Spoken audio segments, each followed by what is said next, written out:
Hello trader, stock trading Bangla চ্যানেলে তোমাদের সবাইকে স্বাগত জানিয়ে শুরু করছি আজকের আলোচনা। প্রতিদিনের মতো আমার আজকের লাইভ ট্রেডিং সেশনে যে ট্রেডিং প্ল্যান রয়েছে সেটিকে এক্সিকিউট করার জন্য আমি দুটি স্টক বেছে নিয়েছি এবং সেই দুটি স্টক আমার ওয়াচ লিস্টের মধ্যে রেখেছি এবং সেই দুটি স্টক তোমাদেরকে শেয়ার করে দেখাবো। এই দুটি স্টক কেন বেছে নিয়েছি, এদের মধ্যে কোথায় আমার এন্ট্রি প্ল্যান রয়েছে, কোথায় আমি এক্সিট করব, সব কিছুই ইন ডিটেলসে আলোচনা করব এবং বর্তমান মার্কেট পরিস্থিতিও আমরা একটু ডেপথে গিয়ে দেখব যে কি এই অবস্থায় দাঁড়িয়ে মার্কেট কোন দিকে যেতে চাইছে বা মার্কেটের মধ্যে কতটা কনফিউশন এখনও রয়েছে কিনা, সব কিছুই আমরা বিস্তারিত আলোচনা করব। তাই পুরো ভিডিওটি তোমরা স্কিপ না করে দেখো। যদি ভালো লাগে তাহলে অবশ্যই লাইক করো, বেশি বেশি করে শেয়ার করে ফ্রেন্ডস এবং ফ্যামিলি মেম্বারদেরকেও দেখতে এবং শিখতে সাহায্য করো। তবে এই প্রসঙ্গে ট্রেডার্স, আমি একটি কথা তোমাদেরকে মনে পড়িয়ে দেবো যে আমি সেবি রেজিস্টার্ড কোনো স্টক অ্যানালিস্ট বা ফাইন্যান্সিয়াল অ্যাডভাইজার নই। তাই আমার বলে দেওয়া কোনো স্টকের উপরে সরাসরি ইনভেস্টমেন্ট বা ট্রেডিং তোমরা করবে না। ট্রেডিং বা ইনভেস্টমেন্ট করার আগে তোমাদের নিজেদের ফাইন্যান্সিয়াল অ্যাডভাইজারদের সাথে আলোচনা করে তারপরে ট্রেড বা ইনভেস্টমেন্টের মতো কোনো পদক্ষেপ তোমরা নেবে। ট্রেডার্স, আর দেরি না করে এবার আমরা ফিরে আসি আমাদের মূল আলোচনায় এবং সেটা দেখে নিই আমাদের ল্যাপটপ স্ক্রিনে। বর্তমান সিচুয়েশনে দাঁড়িয়ে যদি আমরা একবার দেখি তাহলে মার্কেটের যে পরিস্থিতি, নিফটি 50 এখনও কিন্তু সেই যে নির্দিষ্ট চ্যানেল বানিয়েছে তার মধ্যেই সীমাবদ্ধ রয়েছে।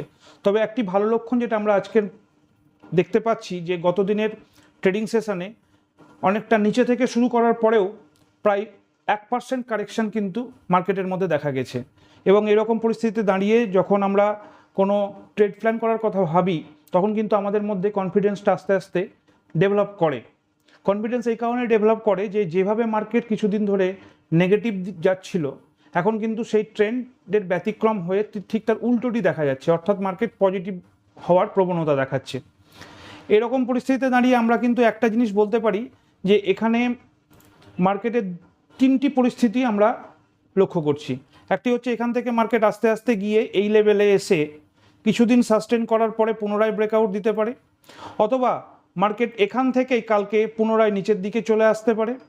আবার এমনও হতে পারে যে মার্কেট এইখানে পৌঁছে এখান থেকেই রিজেকশন নিয়ে আবার নিচের দিকে যেতে পারে, কারণ আমরা আগেও দেখেছি যে মার্কেট এই লেভেলে এবং এই লেভেলে একই জায়গায় বারবার রিজেকশন ফেস করেছে। সুতরাং এরকম পরিস্থিতিতে দাঁড়িয়ে কিন্তু আমরা এই জিনিসগুলো সম্ভাবনা রয়েছে। কি সম্ভাবনা রয়েছে সেটার থেকে বড় কথা হচ্ছে যে মার্কেটের যে এই যে চ্যানেল বাউন্ড একটি ফেজ, অর্থাৎ যে মুহূর্তে দাঁড়িয়ে আমরা এখন দেখতে পাচ্ছি যে মার্কেট একটি সাইডওয়াইজ মোমেন্টাম দেখছি, এরকম পরিস্থিতিতে কিন্তু আমাদের ট্রেড প্ল্যান করা খুব কঠিন। লাস্ট ভিডিওতে যে সমস্ত স্টকগুলোর কথা বলেছিলাম সেগুলোর মধ্যে একটিতে জাস্ট জিটিটি অর্ডার টাচ করার পরেই কিন্তু নিচের দিকে নেমে আসে। এর ফলে যে রিস্ক ম্যানেজমেন্টের কথা তোমাদেরকে বারবার আমি বলি, কোয়ান্টিটি ছোট রাখো, ক্যাপিটাল কম ইউজ করো, ঠিক সেম জিনিসটাই কিন্তু আমার ক্ষেত্রে আজকে প্রযোজ্য হয়েছে এবং সেক্ষেত্রে কিন্তু আমি ভারতী এয়ারটেলের ক্ষেত্রে ট্রেড এক্সিকিউট করে আবার নিচের দিকে চলে যাই এবং যেহেতু কোয়ান্টিটি কম অর্থাৎ ক্যাপিটাল খুব কম, তাই আমার কোনো সমস্যা এখানে তৈরি হয়নি। আবার অপরদিকে যখন গেলের ক্ষেত্রে আমরা দেখেছি যে গেলে কিন্তু সেই যে নির্ধারিত লেভেল সেগুলো কিন্তু টাচই করতে পারেনি। আমরা যদি একবার দেখে নিই তাহলে আমরা দেখতে পাবো দেখো গেলে কিন্তু আমাদের সেই লেভেল যে 212 টাকা 25 পয়সা সেখানে কিন্তু ট্রেড প্রাইস পৌঁছায়নি, এর ফলে কিন্তু জিটিটি অর্ডার প্লেসড হয়নি।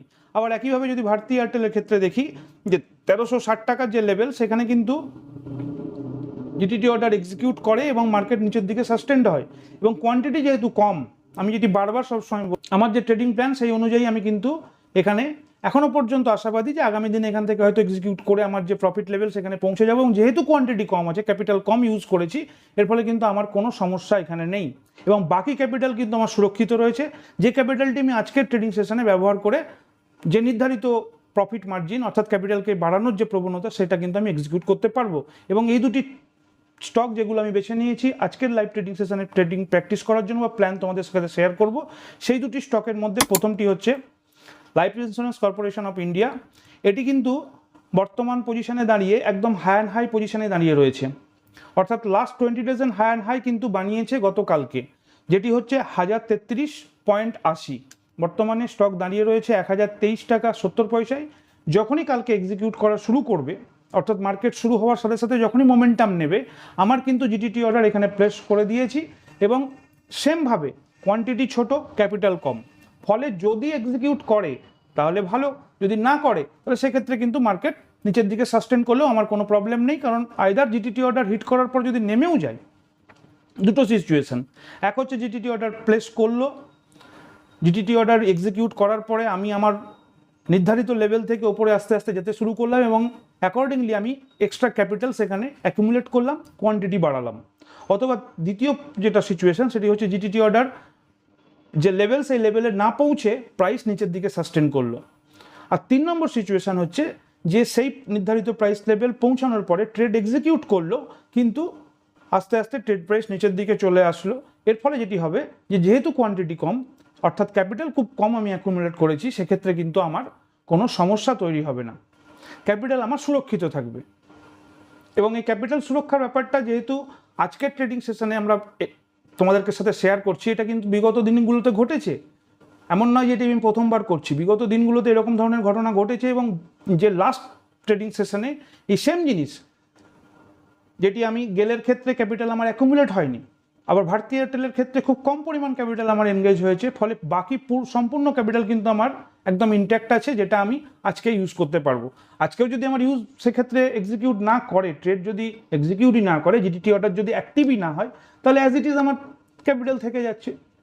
এটা হচ্ছে একদম আমার ব্যক্তিগত মত এবং আমি এইভাবেই কিন্তু দিনে দিনে আমার ক্যাপিটালটাকে ধীরে ধীরে বাড়াই এবং বাড়াচ্ছি। তার মানে কিছু কিছু ক্ষেত্রে এমনও হয়েছে যে আমি পুরোনো দিনগুলোতে যেগুলো ঘটেছে তোমাদের সাথে আমি আগেও শেয়ার করেছি, আবারও বলছি, এতে কোনো দ্বিধা নেই যে কিছু কিছু স্টকে এমনও হয়েছে যে আমি আটকে গেছি। সেক্ষেত্রে কি সমস্যা হয়েছে, আমার টাইম ইনভেস্টমেন্ট হয়েছে, খুব কম পরিমাণ একটি ক্যাপিটাল যেটি আমি ইনিশিয়ালি এনগেজ করেছিলাম, সেখান থেকে মার্কেট ওপর দিকে যাওয়া শুরু করে পুনরায় নিচের দিকে চলে যায়। এবং সেটি অনেকগুলো কারণ, যেহেতু বর্তমানে ইন্ডিয়াতে একটি লোকসভা ভোটের ফেজ চলছে, সেই একটি বড় কারণ এটা।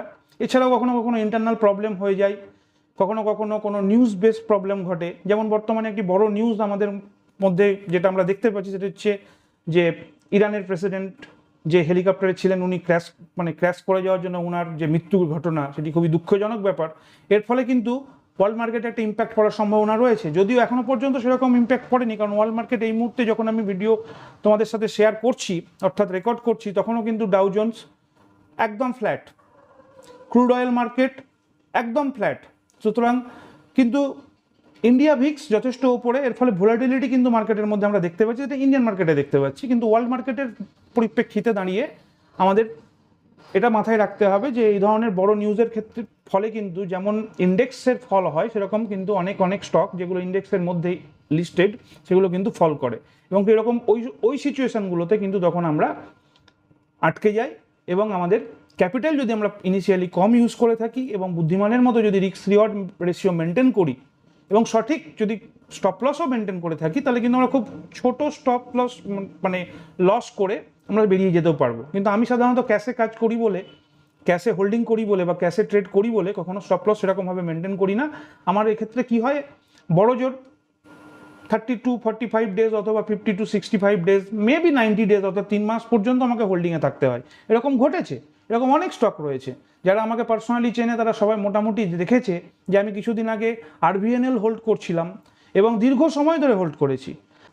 আমি গডরেজ ইন্ডাস্ট্রিজ দীর্ঘদিন ধরে হোল্ড করেছি, কিন্তু হোল্ড করার পরেও কিন্তু আমি যখন সেখান থেকে তার যে নির্ধারিত লেভেল, এর মানে এমন নয় যে আমি রিভার্স পিরামিডিং করেছি বা কখনো কখনো নিচের দিকে অ্যাভারেজ করেছি, না, আমি সেরকম করিনি, কারণ আমার সেরকম ক্যাপিটাল নেই যে আমি নিচের দিকে রিভার্স পিরামিডিং বা অ্যাভারেজিং করব। যাই হোক, আমি তোমাদের সাথে এটাই বলার চেষ্টা করছি যে ইনিশিয়াল কোয়ান্টিটি সবসময় কম রাখতে হবে এবং এর ফলে যদি ট্রেড এক্সিকিউট না করে নিচের দিকে চলে আসে, নেগেটিভ চলে যায়, তার ফলে কিন্তু খুব বড় লস হওয়ার সম্ভাবনা থাকে না। এর পরবর্তী স্টক যেটি আমরা আজকে ট্রেডিং সেশনে বেছে নিয়েছি সেটি হচ্ছে সিপলা। দেখো, এর যে হাই অ্যান্ড হাই বানিয়েছে সেটিও হচ্ছে লাস্ট ট্রেডিং সেশনেই বানিয়েছে, সেটি 1445 টাকা 95, বর্তমানে দাঁড়িয়ে রয়েছে 1442 টাকা 30 পয়সায়। একইভাবে ছোট কোয়ান্টিটি দিয়ে শুরু করব, পরবর্তীতে পিরামিডিং করে কোয়ান্টিটি বাড়াবো, ক্যাপিটাল বেশি বেশি অ্যাকুমুলেট করব। এই দুটি স্টক বেছে নেওয়ার মেন কারণ হচ্ছে, দেখো, ভলিউম, এই যে প্রাইস অ্যাকশন এবং তার সাথে সাথে এই ভলিউম যে ব্রেকআউট দিচ্ছে, দুটোর ক্ষেত্রেই এখানেও দেখো যে ক্যান্ডেল, ব্রেকআউট ক্যান্ডেল যথেষ্ট স্ট্রং এবং তার সাথে নিচের যে ভলিউম, এই সমস্ত কারণের জন্যই কিন্তু আমার এই স্টকগুলোকে বেছে নেওয়া। ট্রেডার্স, আজকের মতো আলোচনা এখানেই শেষ করছি। আমি যেটা তোমাদেরকে বারবার বোঝানোর চেষ্টা করছি যে সমস্ত ট্রেডগুলো আমি প্ল্যান করি, সেই ট্রেডগুলোর মধ্যে কিন্তু সবসময় যে এক্সিকিউট করবে বা সবসময় যে আমি প্রফিটের সম্মুখীন হব বা প্রফিট দেখবো, এরকম কোনো ব্যাপার থাকে না। কখনো কখনো আমাকে লসের সম্মুখীন হতে হয়, এবং সেই লসগুলো কিন্তু খুব সাময়িক। আমি কোনো স্টপ লস মেনটেন করি না, এর ফলে লস হয়ে বেরিয়ে যাওয়ার ব্যাপারটার মধ্যে থাকে না। আর আরেকটি জিনিস তোমাদের মধ্যে আমি বোঝানোর চেষ্টা করব যে ইন্ট্রাডে থেকে দূরে থাকার জন্য আমি যে কথাগুলো তোমাদেরকে বলি এর একটি কারণ। দেখো, ইন্ট্রাডের ক্ষেত্রে বা অপশানের ক্ষেত্রে যেগুলো হয় সেটি হচ্ছে যে 3:30 বেজে গেল, মার্কেটের আওয়ার শেষ, আমার যেটা লস সেটা লস, অর্থাৎ যেটা আমি হারালাম সেটা আমি হারিয়ে ফেললাম। কিন্তু যদি আমরা সুইংয়ের কথা ভাবি বা ইনভেস্টমেন্টের কথা ভাবি, ইনভেস্টমেন্ট তো খুবই ভালো জিনিস, সেটা নিয়ে কোনো সংশয়ই নেই। তুমি যখনই কোনো ভালো স্টক বেছে নেবে এবং তার উপরে ইনভেস্ট করতে থাকবে ধীরে ধীরে তোমার সামর্থ্য অনুযায়ী, সেটা নিয়ে কোনো কথা বলারই নেই। শুধু সময়ের অপেক্ষা, যত সময় দেবে তত তুমি বেশি বেশি সেখান থেকে রিটার্ন পাওয়ার সম্ভাবনা থাকবে। আর আমি যে সমস্ত কাজগুলো করি বর্তমানে দাঁড়িয়ে সেটি হচ্ছে সুইং ট্রেডিং বা পজিশনাল ট্রেডিং অথবা শর্ট টার্ম ট্রেডিং। সেটি 7 দিন থেকে 10 দিনের মধ্যেও এক্সিকিউট করে, কখনো কখনো 1 মাস 2 মাস 3 মাস পর্যন্ত হোল্ডে থাকতে হয়, কিন্তু আমি লসে কখনোই বেরোই না। ছোট পার্সেন্টেজ নিয়ে বেরোতে চাইলে আমি 2-3 দিন 4 দিন 5 দিনের মধ্যেও বেরিয়ে যাই। কখনো কখনো বড় টার্গেট যখন থাকে, যেমন এলআইসি বা সিপ্লার ক্ষেত্রে যেটা হচ্ছে, দেখো এখন কোয়ার্টার রেজাল্টের সময় চলছে, Q4 রেজাল্টের সময় চলছে, সিপ্লার রেজাল্ট আউট হয়ে গেছে অলরেডি, আমরা দেখতে পেয়েছি যেখানে খুব ভালো প্রফিট কোম্পানি গেন করেছে এবং সে তার ফলে কিন্তু এই ধরনের মোমেন্টাম জেনারেট করছে এবং এলআইসিতে খুব শীঘ্রই সেই ধরনের একটি খবর আমরা পাবো এবং সেক্ষেত্রে কিন্তু আমরা পজিশন হোল্ড যদি করি কিছুদিন, সেখানে কিন্তু আমরা খুব ভালো মার্জিন গেন করতে পারবো। যেটা বলছিলাম যে অপশান বা ইন্টারডের ক্ষেত্রে যেটা হয়, 3:30-এর মধ্যে যদি আমি লস করে থাকি কিন্তু সেটা গন হয়ে গেল, চলে গেল, তুমি আর ফেরত পাবে না। নর্মাল সুইং ট্রেডিংয়ের ক্ষেত্রে বা পজিশনাল ট্রেডিংয়ের ক্ষেত্রে বা শর্ট টার্মের ক্ষেত্রে কি হয়, 3:30 বাজুক, কোনো টাইম লিমিট নেই, কোনো বাউন্ডারি নেই। তোমার যখন যেখানে কিনেছিলে যে লেভেলে, সেই লেভেল থেকে আসার, সেই লেভেল থেকে যদি নিচেও চলে যায় ওয়েট করো, সেই লেভেলে পুনরায় ফিরে আসলে তারপর তুমি সেখান থেকে গেন করে বেরিয়ে যাবে। আশা করছি আমার যেটা বলার সেটা তোমাদেরকে বোঝাতে পারছি। যদি তোমাদের কোনো রকম প্রশ্ন থাকে তাহলে অবশ্যই কমেন্ট করো আর বেশি বেশি করে লাইক করো। আমি একটি জিনিস যেটা বারবার দেখতে পাচ্ছি ট্রেডার্স, যে তোমরা ভিউ করছো কিন্তু তোমরা লাইক করছো না, তার মানে কি আমার উপস্থাপনা বা যেগুলো বোঝানোর চেষ্টা করছি সেটা কি মধ্যে কোনো গাফিলতি রয়েছে বা তার মধ্যে কি কোনো রকম এখনো ডিসক্রিপেন্সি রয়েছে? দেখো, তোমরা যদি লাইক না করো তাহলে কিন্তু কনফিডেন্স আমি পাই না, আর কনফিডেন্স না পাওয়ার জন্যই কিন্তু আমার ভিডিও করার যে প্রবণতা সেটা কিন্তু কমে আসে।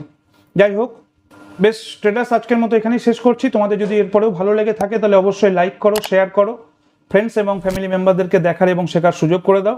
আর চ্যানেলে যারা নতুন তারা অবশ্যই চ্যানেল সাবস্ক্রাইব করো, আর সাবস্ক্রাইব করার সাথে সাথে বেল আইকনটিকে প্রেস করে রাখো। এর ফলে যখনই নতুন ভিডিও দেবো তোমাদের কাছে নোটিফিকেশান যাবে, আর তৎক্ষণাৎ তোমরা ভিডিওটি দেখে কিছুটা শিখতে পারবে এবং জানতে পারবে।